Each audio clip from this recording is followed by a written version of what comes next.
Vengo a hablarles en una lengua que no es la mía, porque cuando llegué, mi lengua estaba ya comenzando a nacer, y esta era antes de la historia, cuando las tierras todas todavía eran nuestras y respirábamos a través de los bosques y el agua se bañaba en nuestra mirada.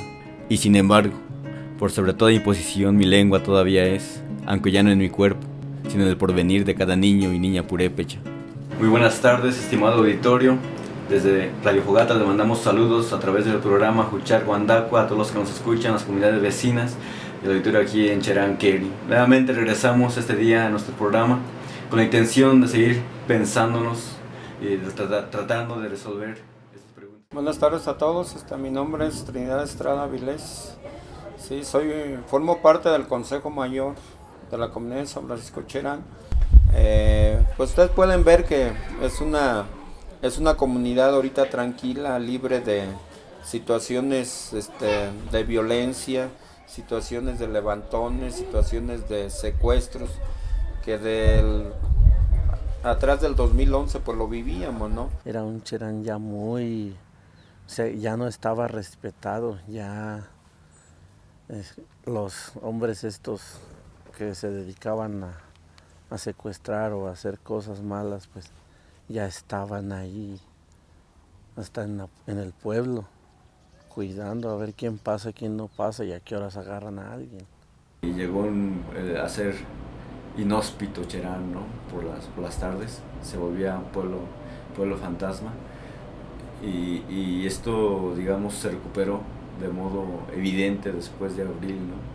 Que no es gratuito y que comienza una etapa, me parece un proceso de recuperación del espacio público, de lo que es nuestro, que pues, en las comunidades purépechas el espacio público es fundamental para ejercer la convivencia, la comunicación y demás. Mire, las autoridades o los policías pues no hacían nada al respecto para cuidar a nuestra comunidad.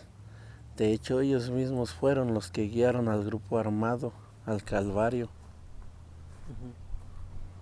a estar en contra de la comunidad, no a hacer algo a favor de la comunidad. Yo creo que es por eso que la gente decidió unirse y sacar adelante o ya pues ahuyentar a estas personas que andaban aquí extorsionando, secuestrando. Cuando la fogata se une, y la hicimos como tipo familia, pues. Ahora, por ejemplo, que le está pasando algo a una de mi fogata, que no somos de la fogata 8. Ay, que aquella está tan enfermo. Ay, vamos a ver y vamos. Como que va a haber un cumpleaños, ay, vamos con los chiquillos. Porque hasta los niños se unieron. Si nos unimos los grandes, los niños con más razón. Se ven con gusto, se ven con ganas. Ya no como antes, que nomás buenos días y adelante, no. Ahora vamos a ver cómo amanecieron y nos vamos entrando a las casas. O sea, como hizo pues familia. Nos hizo como conocernos más, como sentirnos mero que nos nace estar juntos. Reconstruir nuestro territorio. Que cuando no fue devastado, pues, construirlo, volverlo a reconstruir. Y hacer un cambio educativo pues en toda la población para que también ellos, y eso pues va a ser la base de las escuelas. Pues nosotros tenemos el plan de desarrollo de nuestro municipio, está a 20 años, entonces tiene que haber un seguimiento. Ahí hubo participación pues de toda nuestra comunidad, de los jóvenes, de los niños, de la gente adulta, de las mujeres, de nuestros jóvenes.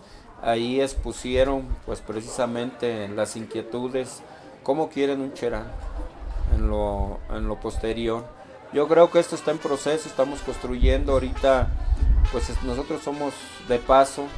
Yo creo que les toca a otras personas también darle seguimiento al proyecto que tenemos.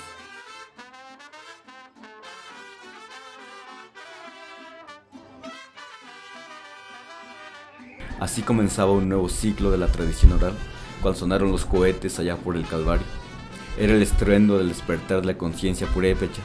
Entonces el nieto comprendió lo que el abuelo contaba casi todas las mañanas, casi al mismo instante que comenzaban a pasar los camiones llenos de pinos. Esos cohetes que sonaron despertaron el pensamiento purépecha.